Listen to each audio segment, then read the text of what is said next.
welcome back to the show. It's the final segment. Our thanks to Dave Glenn for joining us as he always does. And as he said, he will be on call for us between now and August when he'll resume the regular Wednesday get-together.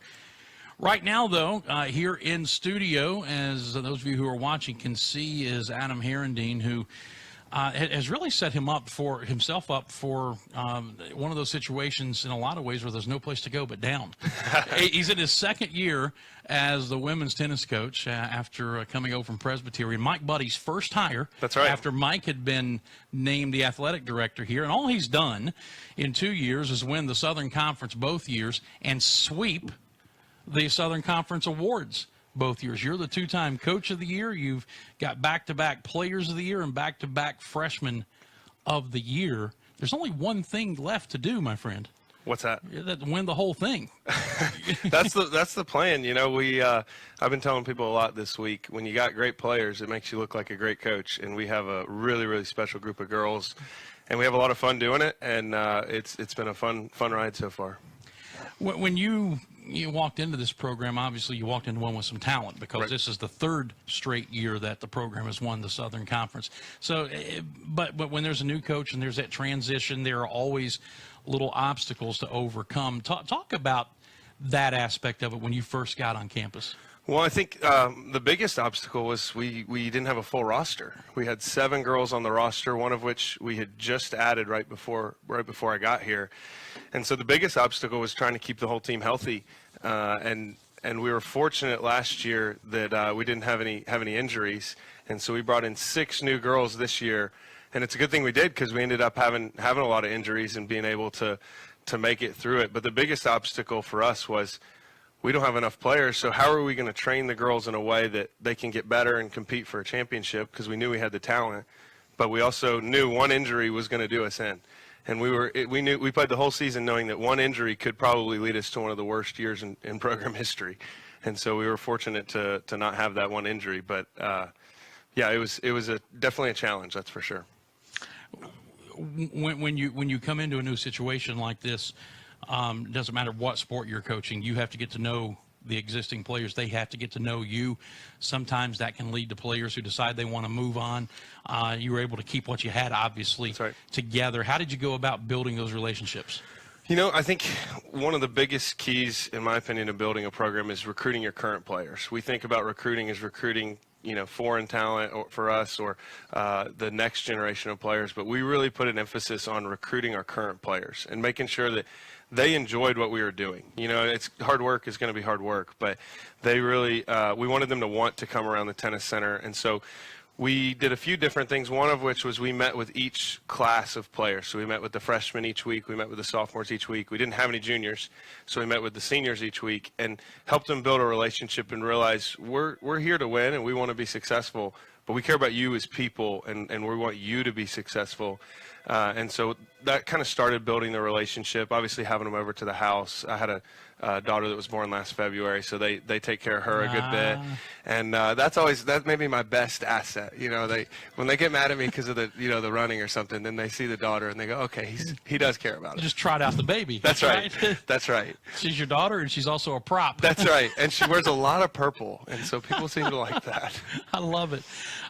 You were the men's coach at Presbyterian. I was. And so this opportunity opens up. Had you coached women at any level before? I was the assistant with the men and the women at Presbyterian their first couple years of Division I, and really honestly enjoyed coaching the women a little bit more.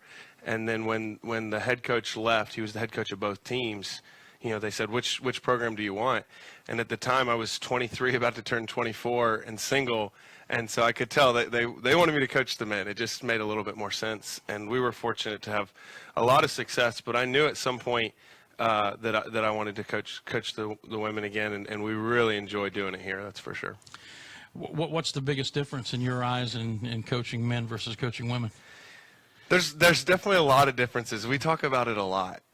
You know, I think the biggest thing is how you communicate things, and with the guys, you can often speak with a little more passion. With the girls, we try to be a lot more careful with what we say, because they're going to take it in. The guys sometimes are going to just block it out, and so if you say something that offends somebody, they're going to move on. But we really try to be careful with how we talk to the girls, and I think that they respond really well to that. You know, they really want us to be happy with what they're doing, and so sometimes the best thing you can do is just really nicely say, hey, I think we can do better than that.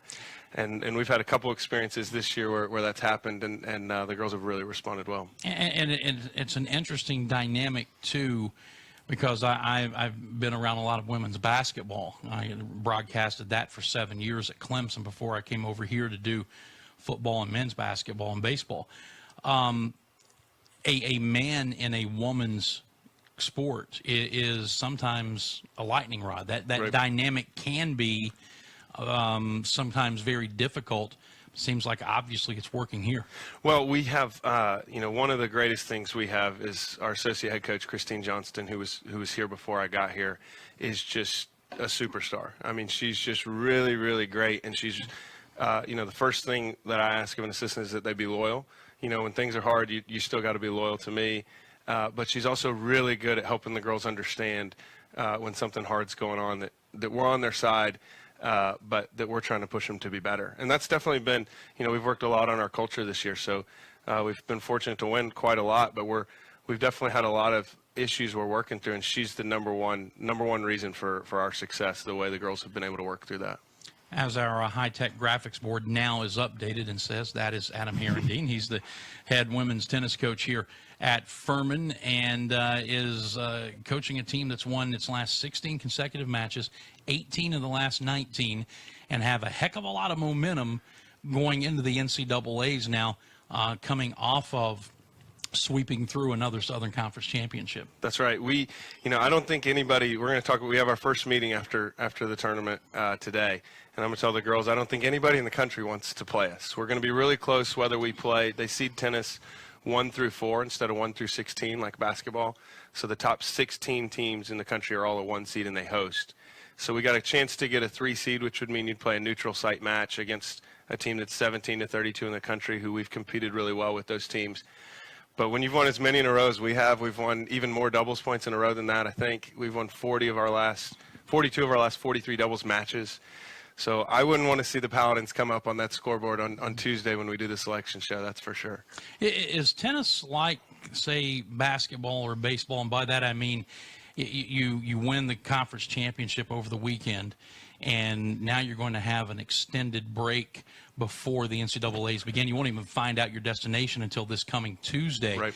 So there's going to be quite a bit of time off from actual match competition. So I'm thinking, do you worry about timing being off and, not playing in live matches over a period of 10 or 12 days? It's actually works out to be almost 3 weeks. It's close to 3 weeks. Wow. And we have finals in there, which obviously these aren't finals at other schools. These are finals at Furman. So the girls are quite busy. Picked up on that, did you? That's right. We learned that one right away.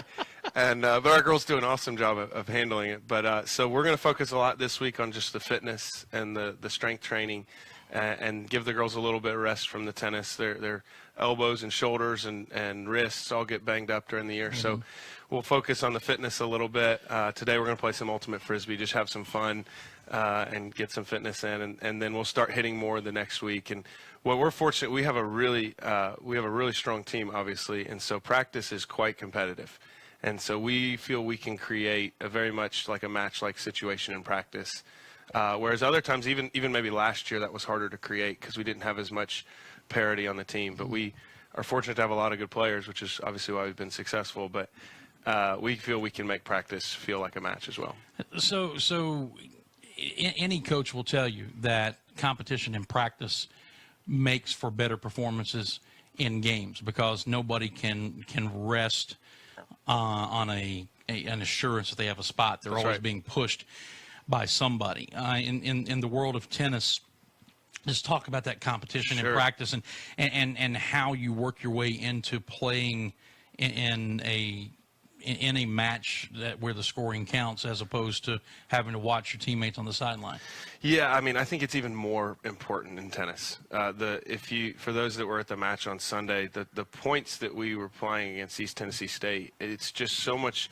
They're so much longer. They're so much more physical. You know, Ansley Speaks, our player of the year, who is just absolutely on a roll right now, has played a girl from East Tennessee State who never lost a college match. And the first set was about an hour and 20 minutes. And it was more physical than most matches are, you know. And so you need that competitiveness in practice to push you every point for long games, for long sets, and ultimately long matches. And so we're fortunate to have that. You know, we have 2 freshmen that have come in this year and have just done really, really well. And we have 4 new players basically in our top 6. We returned our top 2, and we have new players at 3, 4, 5, and 6. So practice is really competitive, and the important thing is getting the players to handle that in the right way, right? They want to beat each other really bad, but they also have to come together and be a team. And our girls have knocked that one out of the park. I mean, we have a very competitive group of girls. Sometimes as a coach, you got to come up with ways to put pressure on in practice. Right. And so when I got here last year, we charted every single drill to make sure they knew we were watching to see who was winning. And we don't do any of that. You know, if we're playing a game to 5, they're going to compete as hard as they can. And it makes practice a lot easier for us as a coach, because we can focus on just coaching, because we know we're going to get great effort, and we know they're going to compete really, really hard. Tell me about your player of the year, Ansley Vines. Ansley Speaks is just an absolute superstar. You know, she, I don't even know what the record is. I think she's won 45 matches this year, 20-plus singles, 20-plus doubles. Wow. And she just is an absolute workhorse. You know, she puts in more time to her tennis than about any player you could ever hope to coach. And it's really paid off. I mean, the level she's playing at right now, she beat Clemson's #1 this year and South Carolina's #1. So you can easily make the argument that she's the best player in the state. And we just think the world of her. She's worked her tail off, and she's also become quite a leader for us. You know, it's not maybe her natural a position she's comfortable in, but she has done an awesome job. Her and Aaron Green in doubles are, I don't even know. It's 20-3, 22-3.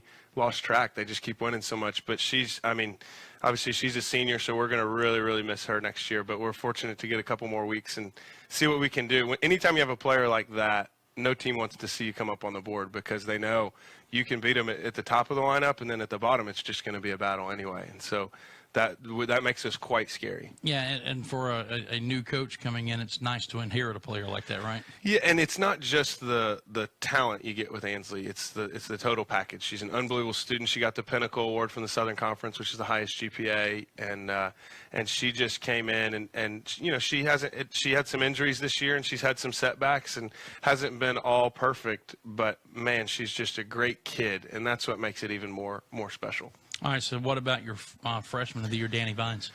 Danny's, when you talk about competitive, that's Danny right there. I mean, she's just an absolute warrior. She has a little bit of an unorthodox game, but she's just an incredible athlete, and just is really, really worked her tail off. And, you know, her and her doubles partner, Caddy Weymouth, who was freshman of the year last year, they haven't lost a doubles match since we put them together. We put them together when we played Clemson, and they were up in that match when it got stopped, and then they haven't lost a match since. And so you add that with Katerina Kozarov, who's also just we were fortunate to find late in the recruiting process, and you got 2 freshmen playing 3-4 that nobody wants to deal with. I mean, the last time those 2 lost a match, it's been a while, you know, and they're both just really, really great kids. And that's what's exciting for our program is we have a lot of great kids on our team. Tennis is one of those sports that lends itself to some international recruiting, and you kind of referenced that a moment ago. How much of that do you do? How does that process work? Sure. When it comes to scouting international players, and then of course you've got the whole Furman academic That's thing right. that you have to deal with. But how do you identify those international players? Well, our recruiting starts first and foremost with in-state kids. We want the best players in the state of South Carolina. Unfortunately, there's not as many of those in our state. So Ansley was one of the top players out of South Carolina. That's one thing that's fun about our team right now is not many teams at our level have Americans 2 Americans in the top 3. And we have three in the top 6. So we really try to get the best Americans, but we also want to get the best player to put our program where it can go. And so last year when I got here, we had a scholarship available, and for us, with our academics, that limits us to very few countries. We need countries that have really strong academics, but also really strong English, because we require a very high score on the test of English as a foreign language. And so I didn't know if we'd fill that last spot, to be honest. And we were fortunate to find Katerina Kozarov, and she's been a huge part of our success. You know, we knew we had a top 3 that was really dangerous with Ansley, Caddy, and Danny, but to find a fourth that could even back that up, and her and Blair Martin haven't lost the doubles match at 3 doubles either since we put them together. So the international piece is a huge part of it. We want to be as American as we can, but we also believe we have one of the best programs around, and we think we can attract some top players from all over the world. Yeah, and this may seem like a silly question, but I don't know, and I've been known to ask stupid questions my entire 30-plus year career, so it doesn't bother me. But you're recruiting international players. Does that mean you have to travel internationally sometimes to recruit them? Sometimes. You know, obviously we don't have the resources to do that as much as some schools. But so we do a lot of I'm Skyping with an international player this afternoon, and you can really get to know a kid quite well over Skype. The question is how much they can play, because results can fool you. But we do a lot of the relationship building over Skype, and generally we don't get to travel to see them play. That would be nice, but we don't have the resources at the moment to do that. But we try to do it when we can, and obviously right now, next year, we'll have 3 English girls on the team. So they all kind of know each other. So Caddy was here. She helped us get Hannah Ferret, who's played 5 and had a really nice year. And then they both know Georgie Walker, who's signed to come play for us next year. So we'll definitely have the English connection, which helps you know that the kid can play. Right. You know, not only I know they're good kids, but we know from their friends, Coach, I've played this girl in a match, and she's good. And to me, that's the number one thing in recruiting. It's not a ranking. I want someone I know and trust to tell me, Coach, this girl can play, and she's going to be a good asset to our team, and obviously a great student. And we think we have that with our girl that's coming next year. We are actually a couple minutes past the top of the hour, so we've got to wrap it up here. Next on the agenda is the viewing party to see where you're going to go as far as your NCAA tournament bid, right? That's right, and we haven't made the NCAA since 2008, so it feels like we want it to be a really big deal for our girls. You know, we know we can go and win, but we also want them to really enjoy it, and they've worked their tails off to get to where they are, and so we're going to have a party to see where we're going, and we'll be excited no matter what. If we're a 4 seed and we're playing one of the top teams in the country, we'll be excited and we'll think we got a shot. And if we get a 3 seed and we're playing somebody at a neutral site, then we're gonna go win the dang match. And so we're really excited for that, just so we can know where we're going, and from there we'll be able to make some plans. I know that they put out an email here staff-wise, but they're inviting supporters of the program Absolutely. to come and watch here in the football building, right? One thing I always tell our girls is we are fortunate to actually have some fans. Our team actually has, most tennis teams don't have fans. They have family and, you know, administrators, and we have some fans that come to a lot of our matches, and so we want those people to come and show our girls and get to interact with our girls, right? Because they come to matches and they don't get to meet them and see the special kids that we see on a daily basis. So that's an open invite to all of our fans to come and hang out with the girls and celebrate with us. So it'll be Tuesday at what time? Tuesday at 5:30, and it's just a 30-minute show. And it's in the meeting room in the first floor of this building that we're in right now, that's correct. the football building, Pierce Yes, Horton sir. Center.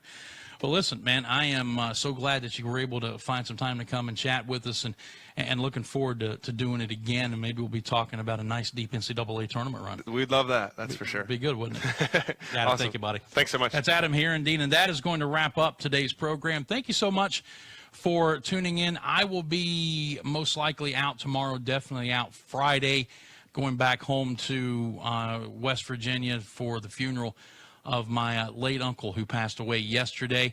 So just keep our family in your thoughts and prayers. He was a fine man, and we're going to go pay our respects to him.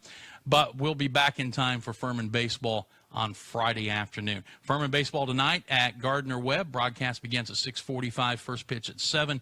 Be sure to tune in, and then we'll talk to you on this show again on Monday. Until then, I'm Dan Scott. God bless you, and so long, everybody.